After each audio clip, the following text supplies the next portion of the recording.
ang Senado. Hindi naman po natin sa nilalahat, kaya lang, talagang totoo naman po yung mga sinasabi ng mga kapwa natin Pilipino. Bagsak ang trust rating ng Senado.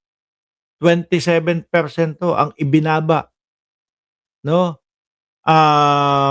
Ng trust rating ng Senado sa panunungkulan o sa ilalim ng panunungkulan ni Alan Peter Cayetano, aka Boy Pinuputukan.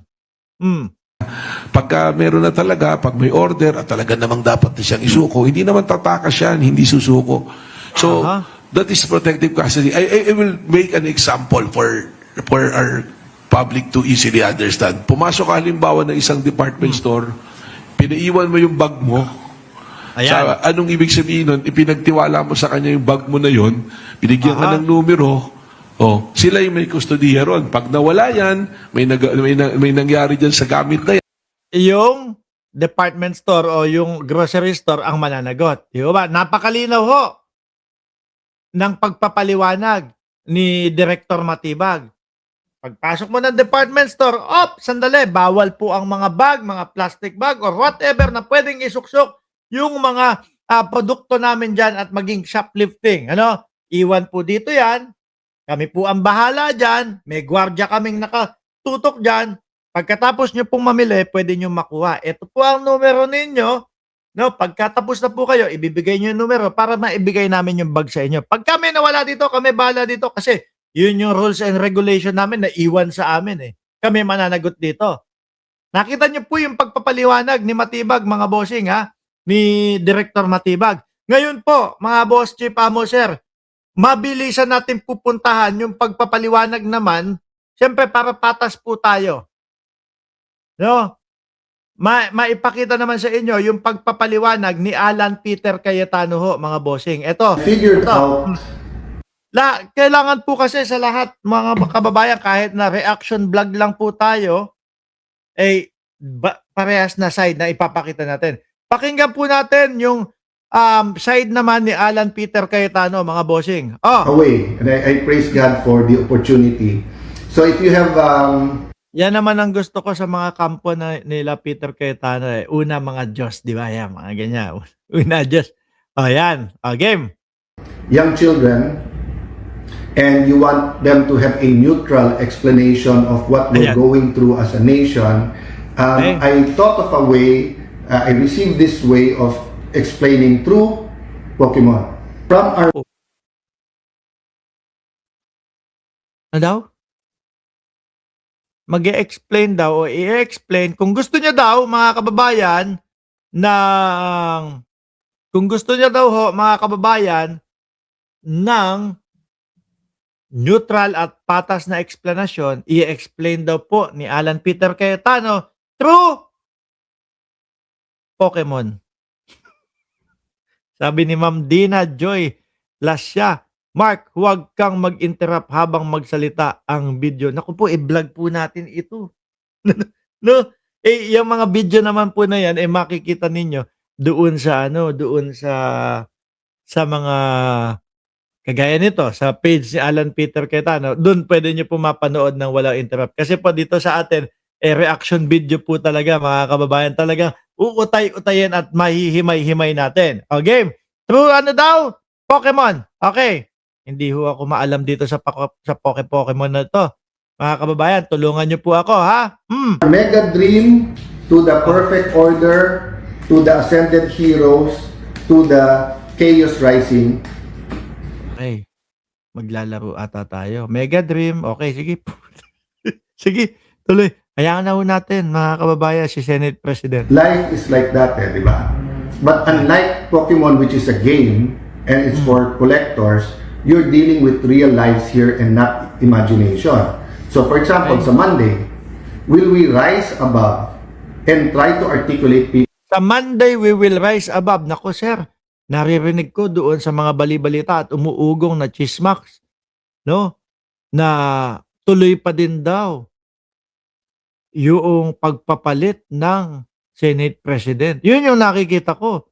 Mukhang ikaw ang magra-rise doon sa upuan mo bilang Senate President, patayo, palipat doon sa regular na upuan ng senador. At ang naririnig ko ho, mga kababayan, ay mukhang ang nasa panlasa ng mga senador ay si Win Gatchalian po. people's dreams?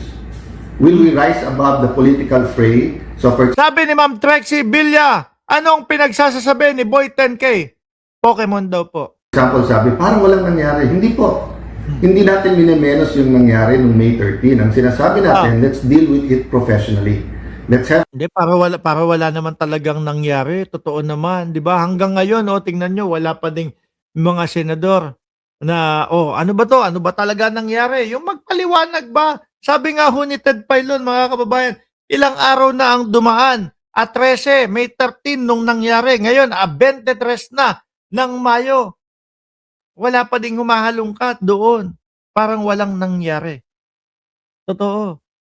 Kasi ako, mga kababayan, ultimo ho kayo, tingin ko kapag kayo ang nandoon sa loob ng sitwasyon na yon, talagang araw-araw magbabalik o panumbalik sa mga utak ninyo at araw-araw madidiscuss mo yun.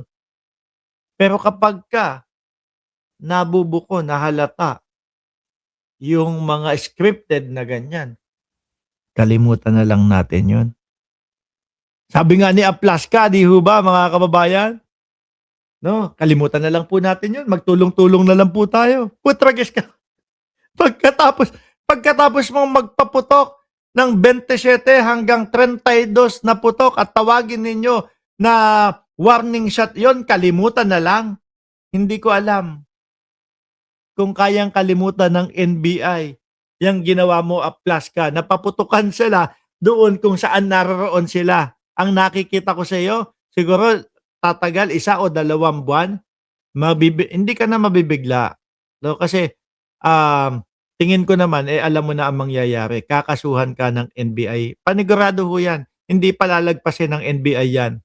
O game, tuloy na ho natin yung Pokemon ni Alan Peter Cayetano. an independent investigation. Let's wait for all of the results. In the meantime, let us show Sir, sabi ni DILG Secretary John Vic Remulla, wala daw katotohanan o wala daw na nangyaring pagsugod, paglusob, pagpapaputok ng NBI. No? Ngayon, bakit parang gusto mong lumihis? Ayan, babalik na naman. PhilHealth na naman, oil na oil naman. Di ba? Pakinggan nyo. Yun ang tutunguhin ni Alan Peter Cayetano. the Filipino people that the Senate is the Senate. That we care about PhilHealth, about yung gamot, about flu shots na hindi pa Sabi ni Ma'am Elena Garcia, Senate is mababa na daw, lalong bumaba ang trust ratings sa panahon ng ikaw ang nanunungkulan, Peter Cayetano. 'Di ba? Nabawasan ang tiwala ng mamamayang Pilipino sa institusyon, mga kababayan. rin dumadating about problema sa mga ospital na kulang ng gamit. Let's show people that we care about scholarships. We care Hindi, syempre tayo mga Pilipino, chismoso tayo eh. Ano po? Tapos may mga ganyan eh. Hindi pwede. Hindi pwedeng lagpasan yun tapos punta muna tayo diyan. Kailangan maipaliwanag yun. Lalo na barilan yan, ha? Lalo na putukan yan. Di ba? Iisipin ng mamamayang Pilipino, nako, gusto nilang palagpasin yun. Ang Senado, isa doon sa pinaka-secure dapat at mapayapa at walang kaguluhan at hindi mangyayari yung mga ganyan. Kasi may mga PNP, may mga Marines na nakadestino araw-araw dyan sa mga ganyan. Tapos meron mga putukan, tapos ang gustong mangyari, parang kalimutan na lang. Paano pa yung ibang lugar natin? Ganyan na isipin ng taong bayan. Peter Cayetano, ikaw talaga, whether tumaas o hindi yung tuition fee. Let's show people that we care about the tricycle drivers, the Grab drivers, the jeep sa madaling salita, sir, parang gusto mo ituon na lang sa iba yung mga pag-uusapan. Ayaw nyo ng pag-usapan talaga yan, ha? Ang mga putukan-putukan ninyo. Sabi pa niya pa naman, takot na takot kayo. Kayo talaga. Kayo magkapatid. Umiyak pa si Pia Cayetano, hindi din na-convince ang mamamayang Pilipino. Anyway, mga kababayan, ako'y magpapaalam na. Gaya nga po nung sinabi ko sa inyo, Kaya maaga yung live natin kasi may ano, kabiling-bili na ng lola, huwag kang uminom ng serbesa. Hindi, red wine lang naman ako at saka white wine. Magpapaalam na ako. Maraming salamat. Huwag niyong kalimutan yung like, subscribe, and share, mga bossing. Saludo sa mga Pilipino na sumusuporta kay Pangulong Bongbong Marcos at sa gobyerno ng Pilipinas.